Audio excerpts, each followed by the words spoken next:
മനസ്സിനെ ഞെക്കുന്ന ഒരു കാര്യം അവതരിപ്പിക്കാനാണ് ഞാൻ ഇവിടെ വന്നത്. ഞെട്ടരുത്. അപ്പൊ തുടങ്ങാം. ഞാൻ കഴിഞ്ഞ ദിവസം ഒരു വീഡിയോ കണ്ടു, ഗംഭീര കോമഡി ആയിട്ടൊരു വീഡിയോ. അത് കണ്ട ശേഷം ഞാൻ നിങ്ങളോട് കഥ പറയാം. ഇനി പൈക്ക് തുടങ്ങാം.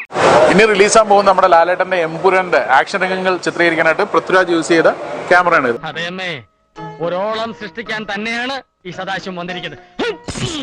ഇനി റിലീസാൻ പോകുന്ന നമ്മുടെ ലാലേട്ടന്റെ എമ്പുരാന്റെ ആക്ഷൻ രംഗങ്ങൾ ചിത്രീകരിക്കാനായിട്ട് പൃഥ്വിരാജ് യൂസ് ചെയ്ത ക്യാമറയാണ് ഇത്. ഇതിൽ വലിയ കാര്യങ്ങളൊന്നുമില്ല, പെട്ടെന്ന് തട്ടിക്കൂട്ടിയതാ. ഇന്ത്യയിൽ തന്നെ ഇതൊരൊറ്റ പീസേ ഉള്ളൂ. ഈ ക്യാമറയ്ക്ക് ഒരു ക്യാമറാമാന്റെ ആവശ്യമില്ല, ഫുള്ളി റോബോട്ടിക്സിലാണ് ഈ സാധനം വർക്ക് ചെയ്യുന്നത്.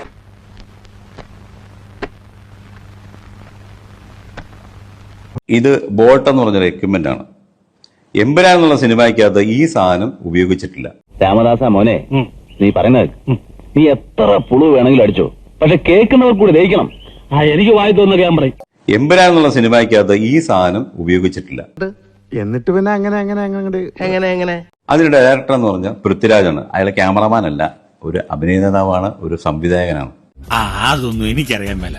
ഇങ്ങനെ എന്തെങ്കിലുമൊക്കെ പറയുമ്പോഴേ എന്റെ മനസ്സിനൊരു സന്തോഷം ഉണ്ടാവുള്ളൂ. ഞാൻ എന്റെ സന്തോഷം നോക്കിയാ. ഇതിന്റെ ക്യാമറമാൻ സുജിത് വാസുദേവ് എന്നൊരാളാണ്. അതുകൊണ്ട് നീ ആലോചിച്ചൊക്കെ കാര്യങ്ങൾ പറയണം. പൃഥ്വിരാജിനെ എല്ലാവർക്കും ഇഷ്ടമാണ്, അദ്ദേഹം നല്ല നടനാണ്, നിങ്ങൾക്കും ഇഷ്ടമാണ്, എനിക്കും ഇഷ്ടമാണ്. ഉളുപ്പുണ്ടടാ ചക്കണക്ക്. എന്നാ പോവാൻ നോക്കടാ. ഇനി നിന്റെ അറിവിലേക്ക് പറയുകയാണെങ്കിൽ മോക്കോ ബോട്ട് എന്ന എക്യുപ്മെന്റ് ആണ് എമ്പുരാനിൽ ഉപയോഗിച്ചിരിക്കുന്നത്. ഇത് കള്ളുഷാപ്പിലെ വീഡിയോ പറയുന്ന പോലല്ല.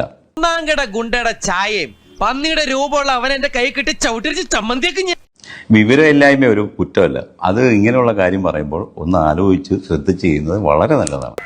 ഞാൻ ക്വാരിയിട്ട വെള്ളം ഞാൻ തന്നെ ത്യാഗിക്കളയാം. എന്നാ ഞങ്ങൾ അങ്ങ് ഇറങ്ങട്ടെ. ആയിക്കോട്ടെ, സന്തോഷായി. ഞാൻ പോകുന്നു. Bye bye.